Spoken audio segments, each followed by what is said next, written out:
I think it's important that we focus on where we would like all this to end, how we want to bring this to a solution. And I think it's important to recognize that we were postured for catastrophic failure in northeastern Syria because we entered into an alliance with the PKK. And the YPG, the Kurdish force that we worked with on the ground, is the PKK. This is a terrorist organization on the State Department's terrorism list that seeks to partition Turkey between Kurds and Turks. By aligning with the PKK, or actually allying with the PKK, we set ourselves on a collision course with Turkey. That was unwise from a humanitarian point of view, and it was extremely unwise from a strategic point of view.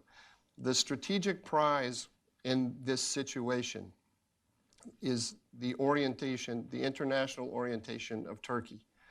The Turks have been telling us for years now that they don't like the fact that we are providing a power umbrella under which the PKK can build an autonomous Kurdish statelet in northeastern Syria. And we have effectively, time and time again, told them to sit down and shut up.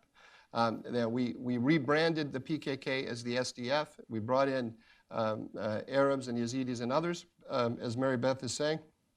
But the power center of that organization always was the PKK. And we should recognize that we lied to ourselves. The Obama administration packaged this as something other than PKK. It successfully propagandized the American people in that regard, but it didn't successfully propagandize the Turks. They're enraged by it. They have been telling us time and time again that this is destroying relations with them, and we chose to ignore it. This is not a question of Erdogan, by the way.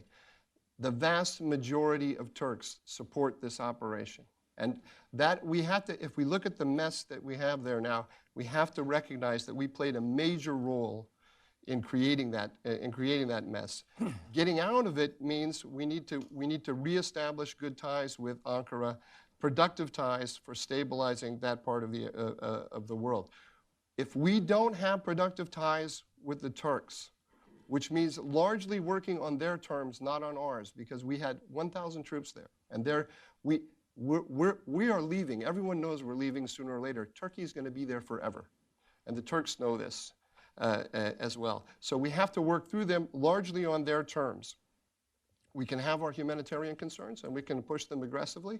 We can have differences of opinions, but it has to be within a Turkish framework rather than with some framework that we have made up as a result of where all the different little positions that we ended up with as a result of a lot of temporary tactical decisions that we made without any larger strategic understanding.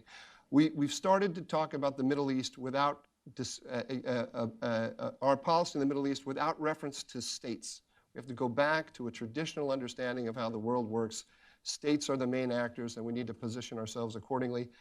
The strategic prize is Turkey, and the strategic goal, when all of this settles, is that we can contain Iran. If we are in a position, which makes no strategic sense whatsoever, of ditching a major ally, a NATO ally that sits athwart Europe and Asia, where we have bases, intelligence platforms, and ability to stop the Russians through the Bosporus, a Black Sea strategic posture, an ally that worked with us in Bosnia, in Afghanistan, not to mention the Korean War and others. We're going to ditch that state for a splinter group, extremist terrorist organization that doesn't even represent the Kurds. The PKK is not the Kurds. This makes no sense. We now have a bipartisan consensus in Congress to put massive sanctions on Turkey in order to save our relationship with the PKK. How did we get to this position? It makes no sense.